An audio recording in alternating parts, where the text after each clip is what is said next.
અને જે વાંદરાની પેદાઈશ છે ને હૂપ હૂપ કરીને એ વાંદરાને તું સમજાવી દે કે ભાઈ તારા 2,86,000 ફોલોવર્સ એ આઈડી બી ઉડી જશે બરાબર, અને વાંદરું છે ને માર્કેટમાંથી ખોવાઈ જશે. તો નમસ્કાર મિત્રો અને સ્વાગત છે તમારા બધાના આજના નવા વિડીયોમાં. તો વિડીયોમાં ફરીથી આપણે વાત કરવાની છે ધ્રુવીલ સોની અને રોયલ રાજા વચ્ચે વિવાદ ચાલી રહ્યો છે અને નવો વિવાદ ચાલુ થયો છે. લાલાહીનો વિવાદ અને કીર્તિ પટેલનો વિવાદ જે હતો એમાં ધ્રુવીલ સોની વચ્ચે આવ્યા હતા. હજી એ જે હતો વિવાદ એ તો ભાઈ હજી શાંત થયો ન હતો અને જે ચાલુ જ હતો ત્યાં પાછો જે રોયલ રાજા છે એને ધ્રુવીલ સોનીએ ઉધડો લીધો છે અને વાંદરાની પેદાઈશ કીધી છે અને ઘણા બધી ન બોલવાના શબ્દ બોલ્યો છે અને કૂતરો કીધો છે, વાંદરો કીધો છે અને ફેમસ થવા માટે આ બધું કરે છે એવું બધું ઘણું બધું કીધું છે. તો આગળ આપણે વિડીયોને લાઈક કરી દેજો અને ચેનલને સબસ્ક્રાઈબ કરી દેજો. આગળ આપણે આખો વિડીયો જોવાનો છે. સોનીએ છે રોયલ રાજાને ધમકી આપી છે, તો વિડીયોમાં ધમકીમાં બોલી રહ્યા છે એ પણ આપણે આગળ વિડીયો જોવાનો છે. તો હવે આપણે વાર નથી લગાડી, તો આવો ધ્રુવીલ સોનીની વાત સાંભળીએ.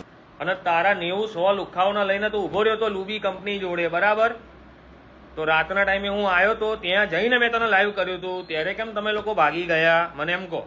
તો ભાઈ જે ધ્રુવીલ સોની છે તે મન પડે એમ રોયલ રાજાને બોલી ગયો છે, વાંદરાની પેદાઈશ કીધી છે અને કીધું છે કે મેં તને લોકેશન મોકલી દીધું છે, તો અમદાવાદ આવી જા, તું કેમ આવતો નથી, તું ડરી ગયો છે અને તું જે છે ઇન્સ્ટાગ્રામ અને યુટ્યુબમાં ફેમસ થવા હાટું થઈ અને આ રીતે લોકોનો ઉપયોગ કરે છે, લોકોને ભેગા રાખી અને 100 જણાને ભેગા રાખીને ચાલે છે અને ઘણું બધી યાર રોયલ રાજાને તેને ન કહેવાનું કીધું છે.